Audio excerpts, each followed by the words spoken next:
Today's economic forum comes at a time when the battle against inflation from both food, global commodity prices, restrictive cost of financing of business enterprises, and the volatile exchange rate is almost won. October inflation, for instance, printed at a 14-year low of 2.7%, thereby providing further opening for recalibration of our monetary policy.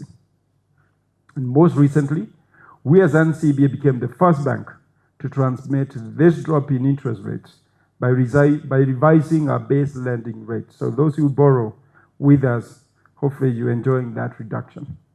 And those who are not borrowing with us, please come over so you can enjoy that reduction.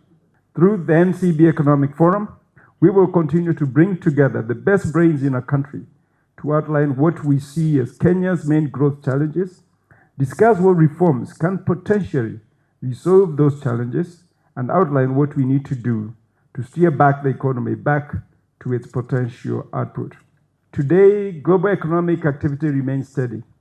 Real GDP growth projections from several institutions, most recently the IMF, in their October World Economic Outlook edition, project global economic growth to touch 3.1% this year, before rising to 3.3% in 2025.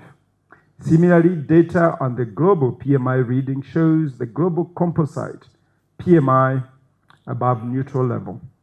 This follows exceptional macro data from the US economy, continued growth in India, the European periphery, and Latin America, following really favorable weather in all these areas.